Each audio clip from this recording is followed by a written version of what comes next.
The sterile white corridor of Station Omega-7 felt narrower today, the air recyclers working overtime to accommodate the increased foot traffic. Commander Vera Kessler straightened her standard-issue prey wing uniform, drab gray, with a single amber stripe, indicating her diplomatic status, and tried not to notice how the Predator delegates' quarters were twice the size of hers. 6 months into humanity's integration into the galactic bureaucracy known as the hegemony, and still the indignities accumulated like dust on rarely used datapads. "Commander Kessler," came the nasal voice of Administrator Zixath from behind. "Your presence is required in Arena 7. There has been a scheduling adjustment." Vera turned to face the administrator, noting how his elongated appendages clutched his datapad with what she'd come to recognize as bureaucratic reverence. Zixath's species, the Tenari, occupied the middle ranks of the administrative hierarchy, neither apex predator nor lowly prey, but exceedingly proud of their position as record keepers. "Scheduling adjustment?" Vera kept her voice neutral. 6 months had taught her that displaying emotion on Omega-7 was like bleeding in shark-infested waters. "I wasn't aware of any Arena 7 commitments today." Zixath's 4 eyes blinked in asynchronous patterns, a sign of mild irritation. "The Krillian delegation has requested an interspecies dominance demonstration. Your species has been selected for participation." Vera's stomach tightened. The Krillians, chitinous apex predators with a penchant for ritual displays of dominance, had been eyeing the human contingent since their arrival. In the rigid taxonomy of the hegemony, new species were immediately classified as predator or prey, and humans had been unceremoniously sorted into the latter category upon first contact. "The decision is not negotiable," Zixath added, already turning away. "Arena 7, 1 standard hour." As the administrator disappeared around a curved corridor junction, Vera leaned against the cool metal wall and considered her options. The dominance demonstrations were ritualized affairs, mostly ceremonial, technically non-lethal, but deeply humiliating for prey species. Typically, they involved a predator representative applying a controlled bite to the prey participant, who was expected to submit appropriately. Compliance meant another 6 months of cramped quarters and condescension. Refusal meant diplomatic incident and possible expulsion from Omega-7, which humanity couldn't afford, not when they were still learning the intricate politics of interstellar relations. But there was a third option, a dangerous one. Vera pushed away from the wall and headed toward her quarters. She had preparations to make. Arena 7 gleamed under harsh white lights, its circular floor designed to accommodate multiple species. The viewing platforms tiered upward in concentric rings, already filling with curious onlookers, predominantly predator species, Vera noted, with a smattering of administrative observers. At the arena's center stood a Krillian hunter, Vexi, according to the holographic identifier floating above his carapace. His mandibles clicked in what Vera had learned was anticipation, his 4 arms flexing within their ceremonial restraints. Those restraints would be removed for the demonstration, of course. "Commander Kessler," a voice from the administrative booth above. "Approach the circle of engagement." Vera walked forward, keeping her breathing steady. The thin material of her uniform offered no protection, but that was by design. She had forgone the standard prey padding that most species wore to these events. The audience murmured at this deviation from protocol. Administrator Zixath's voice echoed through the arena. "Species classification, human. Category, prey. Tolerance index, moderate. Resilience rating, undetermined." A dismissive titter rippled through the predator observers. "Species classification, Krillian. Category, apex predator. Dominance index, high. Restraint rating, adequate." Hunter Vexi's mandibles clicked appreciatively at the announcement of his species' prestigious ratings. "This demonstration will proceed according to Standard Protocol 447B," Zixath continued. "1 ceremonial dominance assertion, followed by appropriate submission acknowledgement. Medical intervention standing by. Vera stepped into the circle of engagement, a subtle blue light illuminating her position. Across from her, Vexi's restraints disengaged with a pneumatic hiss. "Begin when ready," Zixath instructed, his voice already tinged with boredom. These demonstrations were routine, their outcomes predetermined.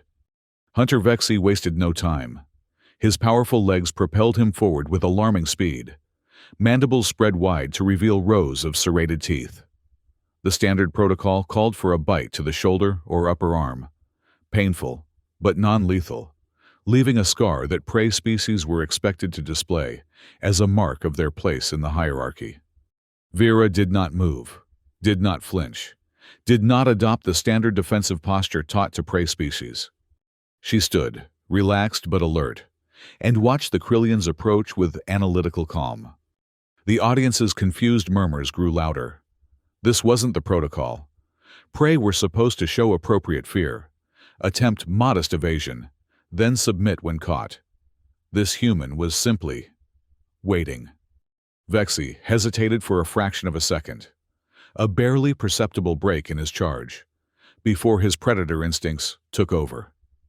He lunged for Vera's shoulder, mandibles closing with practiced precision. The pain was sharp and immediate. Vera felt the Krillian's teeth puncture her skin, felt the hot trickle of blood down her arm. But she did not cry out, did not struggle, did not submit. Instead, she turned her head slightly to make eye contact with her attacker, her expression calm and evaluative. "Your bite technique needs work," she said conversationally, her voice carrying in the suddenly silent arena. "You're using primarily the front incisors, which limits penetration depth. If you engaged your secondary mandibles at a 45-degree angle, you'd achieve better tissue compression." Hunter Vexi froze, his mandibles still embedded in Vera's shoulder. The arena fell into shocked silence. Slowly, with deliberate movements, Vera reached up and tapped the back of Vexi's mandible. "Also, you're leaving yourself vulnerable here and here." She indicated 2 points on his neck exoskeleton, critical junctures in most chitinous species. The Krillian released his bite and stumbled backward, mandibles clicking in what Vera recognized as confusion. Blood seeped through Vera's uniform, but she made no move to staunch it. Instead, she rolled her shoulder experimentally.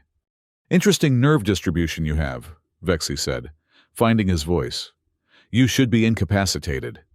"Human pain response is different," Vera replied, addressing not just Vexi but the entire stunned audience. "We evolved as persistence hunters.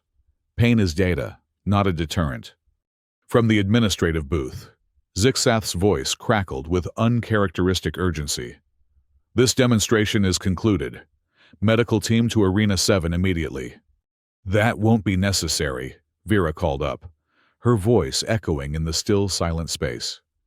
"But I would request a formal, xenobiological reassessment of human classification."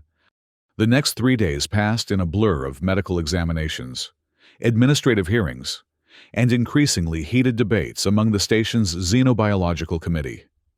Vera's shoulder healed with remarkable speed, another fact that the xenobiologists noted with growing concern.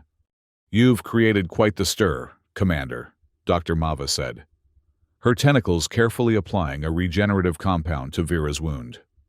The Octursi physician had been assigned to human medical oversight since their arrival, and she'd shown more curiosity than most station personnel.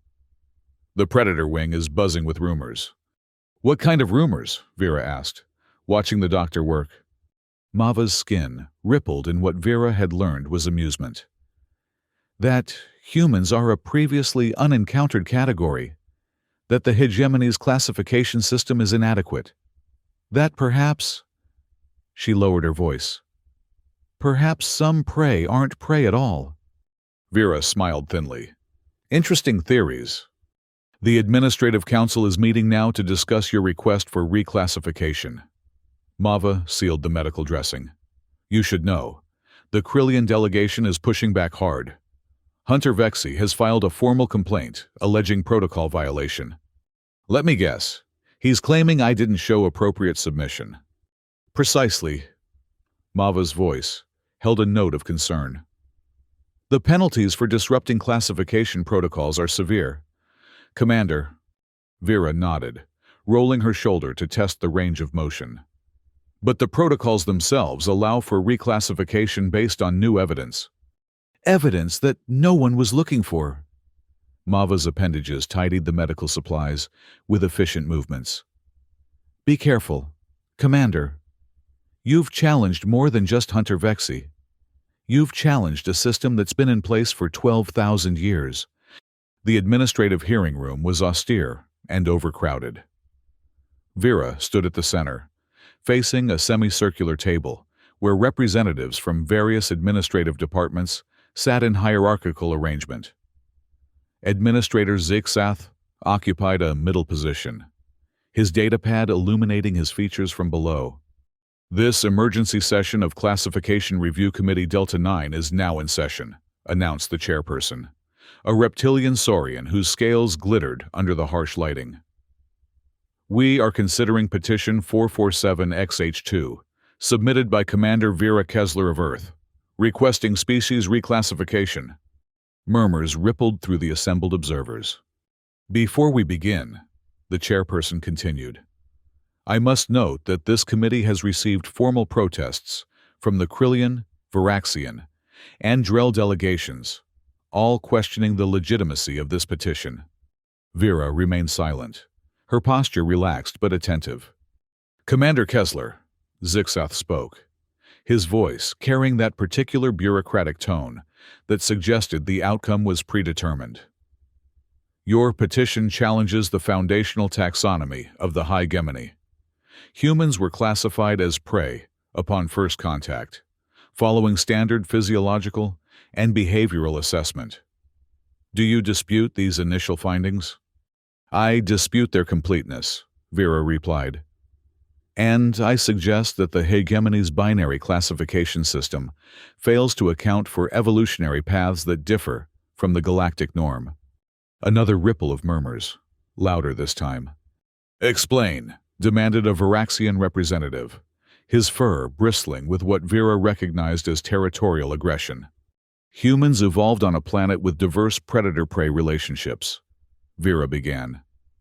Initially, we were prey for larger predators, but we developed something unusual, endurance. We became persistence hunters. She paused, scanning the room. We can't outfight a predator in direct confrontation, not with natural weapons. But we can outlast almost any species. We can track prey for days without rest. We can sustain injuries that would incapacitate other species and continue functioning. This is irrelevant, interrupted the Krillian representative, his mandibles clicking rapidly. Persistence hunting is a primitive technique employed by lower-order scavengers. It does not change fundamental prey characteristics. Vera smiled slightly. With respect, that assessment fails to account for our cognitive evolution alongside our physical adaptations. Humans develop tool use, complex social structures, and predictive thinking specifically to enhance our hunting capabilities. We transitioned from prey to apex predator on our world through adaptability, not through superior natural weapons. If I may, interjected Dr. Mava, who had been called as an expert witness. The Octursi physician activated a holographic display showing Vera's medical data. Commander Kessler's physiological response to the dominance demonstration was unprecedented. Humans possess pain tolerance that exceeds all but 3 known predator species. Their wound healing accelerates under stress conditions. And most importantly, she highlighted a neural scan. They exhibit no submission response when confronted with predator signaling. The committee exchanged troubled glances. This still does not qualify humans for predator reclassification, Zixath stated flatly. The criteria are clear: natural offensive capabilities, territorial dominance behaviors, and hierarchical pack structures. By those narrow criteria, Most tool-using species would be misclassified. Vera countered. I propose that the absence of submission instinct, combined with strategic intelligence and cooperative hunting behaviors, constitutes a distinct classification category. There are only two categories, the chairperson said dismissively. Predator and prey. This has been the foundation of galactic order for 12 millennia. Vera took a deep breath. Time for her calculated risk. Then, I formally request a comprehensive demonstration. Arena 7. Open to all Predator representatives who wish to observe. I will demonstrate why humans deserve reclassification. The committee erupted into chaotic debate. Predator representatives vocally opposed the suggestion. Administrative officials cited regulation violations, and somewhere in the back, Vera heard betting odds being exchanged. Finally, the chairperson banged a ceremonial staff against the floor. Silence! This is highly irregular, but as no specific regulation prohibits it. The reptilian official fixed Vera with a cold stare. Your demonstration is granted. Commander, tomorrow, Arena 7. The committee will observe and render final judgment. As the hearing dispersed, Administrator Zixath approached Vera, his 4 eyes blinking in complex patterns. You realize what you've done? He asked quietly. The Predator delegates will ensure this demonstration becomes a public humiliation. They cannot allow their status to be challenged. I'm counting on their pride, Vera replied. That's why it will work. Arena 7 was filled beyond capacity. Word had spread throughout Station Omega 7, drawing observers from every species classification. The Predator delegates occupied a special section. Their various anatomies, fangs, claws, stingers, and more exotic natural weapons, on proud display. Vera stood in the center, dressed not in her diplomatic uniform, but in a simple black outfit of human design. Around her waist was a coiled rope, and strapped to her leg was a small pouch containing items she'd requested from Earth's delegation supplies. Administrator Zixath's voice echoed through the arena. This demonstration will proceed according to the petitioner's parameters. Commander Kessler will attempt to demonstrate human capabilities relevant to species reclassification. Predator representatives may interact according to Modified Protocol 338C. Vera nodded and stepped forward. Thank you for attending. Rather than explaining human capabilities, I believe a demonstration is more efficient. She turned to the Predator section. I invite representatives to enter the arena. Standard safety protocols apply. No lethal force. A rumble of surprise moved through the audience. Multiple Predators? Simultaneously? This was either madness or supreme confidence. After a moment's hesitation, 5 Predator representatives rose and moved toward the arena entrance. Hunter Vexy led the group, his mandibles clicking eagerly for a rematch. Beside him stalked a Varaxian warrior, followed by a Drell with venomous spines, a massive Ursidian with crushing strength, and a Slivax with blade-like appendages. As they entered the arena and spread out in a loose semicircle around Vera, the audience fell into tense silence. Begin demonstration, announced the committee chairperson. Vera didn't move immediately. Instead, she spoke in a clear, carrying voice. Humans evolved understanding one critical truth. A predator's greatest weakness is overconfidence. With a motion almost too fast to follow, she uncoiled the rope at her waist and sent it snaking toward the Varaxian. The improvised lasso settled around the surprised predator's neck before he could react. We developed tools to overcome our physical limitations, Vera continued, yanking the rope with precise force. The Varaxian stumbled forward, off balance. Hunter Vexy seized the opportunity to charge from the side, mandibles spread wide. But Vera had anticipated this, pivoting smoothly while maintaining tension on the rope. As Vexy lunged, she dropped to one knee, using the Varaxian's momentum to pull him into Vexy's path. The two predators collided in a tangle of limbs and angry vocalizations. We study patterns, Vera explained to the stunned audience, already moving again. Predators follow instinctive attack sequences, predictable, exploitable. The Drell launched a spray of venomous spines. Vera rolled beneath them, closing distance in a controlled tumble that brought her within the Drell's guard. A precise strike to a nerve cluster, identified during hours of studying xenobiological data, and the Drell's spines retracted involuntarily.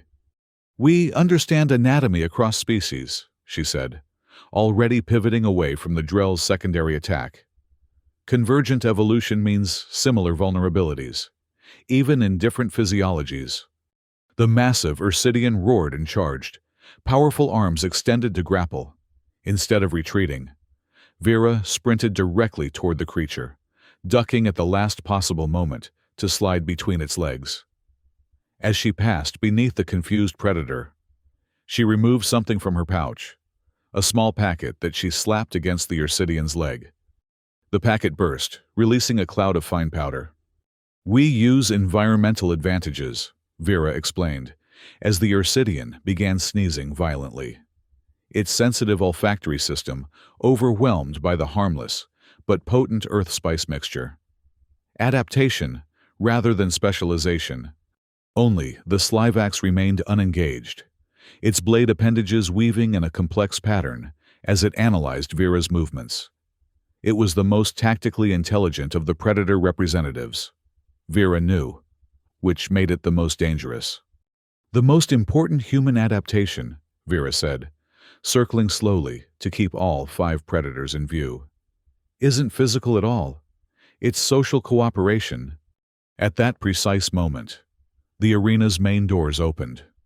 3 more humans entered, members of Earth's scientific team who had volunteered for Vera's demonstration.